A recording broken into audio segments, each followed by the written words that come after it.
So the debate, the topic, the argument, the discussion, whatever you want to call it, which seems to grow more and more momentum every year, and I think rightfully so, is this.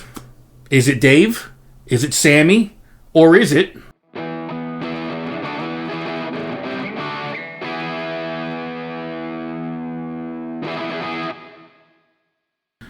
All right, so let's just get right into this. For me, and just personally for me, it's always been Sammy Hagar for me as the guy for Van Halen. I am not taking anything away from Roth at all.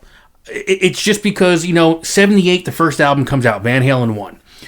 I'm 5-6 years old at the time.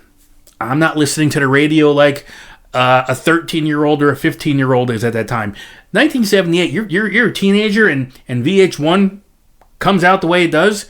I mean, that is world-changing for a lot of people. It just wasn't in the cards for me. By the time I finally got up to speed on music and what I started to like, it's when 1984 came. This is the one that really introduced me to Van Halen for the most part, as far as commercial, mainstream, the whole thing. Thankfully for MTV, I was able to do that. With MTV, Jump, Panama, Hot for Teacher, that was my intro to Van Halen officially, even though even prior to that, I do remember the Pretty Woman video on MTV, and maybe a video or something of Unchained from Fair Warning. I can't think of another band, aside from Zeppelin, so if you could think of another band, I'd like to know who it is, where their first 4 albums just kind of punched you in the face, like VH1, 2, Women and Children First, Fair Warning. Okay, those 4 albums. I don't remember any other band that has done that. I'm not saying any 4 albums from a band or 4 albums in succession from a band. Your first 4 albums, VH1, VH2, Women and Children First, Fair Warning. I don't think you could do it. So I missed out on that. I wasn't on that train. I never got on that train just because, again, my age. 1984 comes out. I'm getting into it. And remember, it had nothing to do with who was a better singer at the time for me.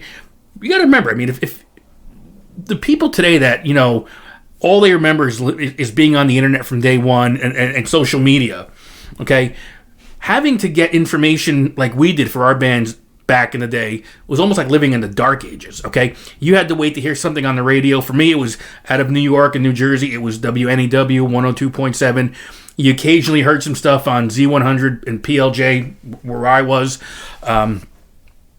But that was about it. So as things got rolling, even when Roth left the band or the band kicked Roth, whatever it was, you didn't really kind of get everything right away. It was just kind of what you heard on the radio.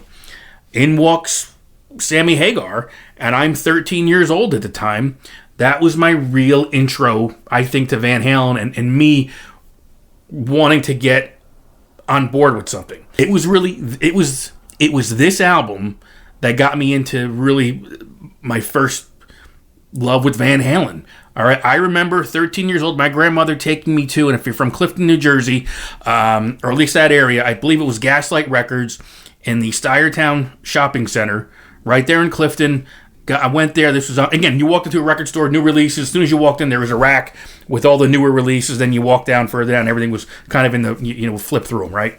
It just grew from there because it evolved. I evolved. That's why Sammy is the guy for me. I'm not taking away from anybody else, all right? And why I'm talking about this now, I have no idea. But I've just seen so much going on in the last few, especially the last few years. Even leading up to, with Eddie still being alive, and then, after his death, again, which has only been about 3 years now, if I remember correct, about 3 years. Everyone kind of talking about what they think is best, who thinks best, who should do a tribute, the whole thing. It is what it is at this point. We've got the music, let's roll with it. But for me, from the 5150 album, some great tunes on there. I remember sitting in my bedroom looking at the insert, the liner notes, as I'm listening to Dreams in particular. And then from there, as I'm going through high school, sophomore year, maybe, 88, OU812 comes out, a little heavier. I really like that. I don't think that album gets as much love as it should. For Unlawful Carnal Knowledge was the one after that. That was, of course, probably their biggest, if anything, with Hagar. Big tour. Missed that tour completely.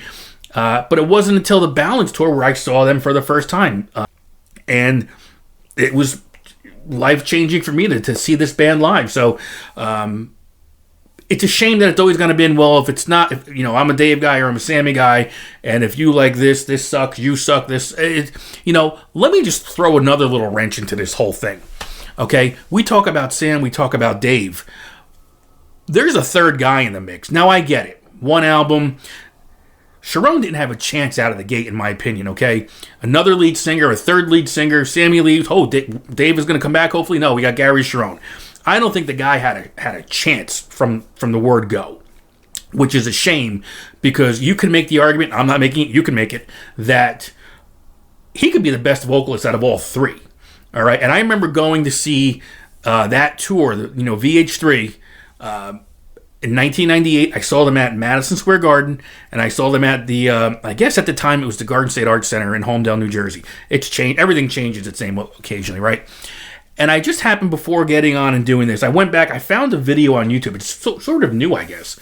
Someone's got the entire show of that concert at the Garden from 1998. And I'm looking, and where the camera is situated, it's actually close to where I was sitting for that gig. And the energy, it was just amazing how that tour and that lineup didn't get as much love as it did. And I know why it didn't, because we weren't in this social media world that we are now. If we were, I think it's a different story with Sharon and what happens going forward. But it is what it is. So I think, unfortunately, that era of the band just never gets any love at all. If you didn't even know there was a third singer of Van Halen, go look at some of the stuff. It's very different. And I think this is when people have talked about, hey, Eddie, you're writing a solo album. This was his solo album, I think. It just had that feel to it where he was just doing whatever he wanted. And that was the end of it. So, but great tour. And I just want to say this. Again, I'm kind of all over the place.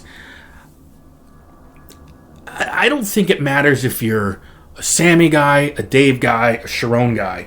I think we are all Eddie people. Really. I think it's all about Eddie. As far as what he brought to it. And I'm not taking anything away from Alex, from Mike, any of them at all. It's just, I guess, I look at it as a collective unit. The only thing I could say is that when, in 85, when Hagar joins, or 86, whenever, I think 85 he joined, the album came out in 5150 was 86, maybe you change the name of the band. And if you do that, this argument goes away, because technically it's not Van Halen anymore. I don't know. It's just an interesting thing to talk about. So with all the stuff I've been seeing online lately with groups on social media sites, whatever it might be, I've kind of just stayed out of it. I just kind of like to read and take it in. I figure, you know what? I'll finally say something. And my opinion doesn't mean anything to most of you anyway, but I just wanted to kind of talk this out and just give you my 2 cents on this topic, which is funny. It never seems to go away. It probably never will go away. And that's a good thing, because it just kind of keeps my memories, your memories alive for this band. It was truly one of the biggest bands in the world. I mean, if I could ever go back in time, I tell people, and go back to one concert, it would be the US Festival in California, 1983, on Metal Day, Rock Day, whatever it was, to see the mighty Van Halen, basically playing in their backyard. San Bernardino, California. That's where I'd want to go, and that's what I would want to see. But, that'll never happen. You never know. May not. Who knows? But that would be the one for me. So I'm not taking anything away from whoever the singer was. It was just all about the band and what they brought to the table. So, yeah, Sammy's my favorite one out of the 3. But Roth was such a great showman, front man for those albums.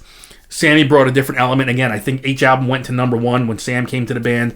And like I said, Gary comes in. I don't think he has a chance, but I think that live show was phenomenal, because up to that point, they did a great mix of the Dave, the Sam, and that new album.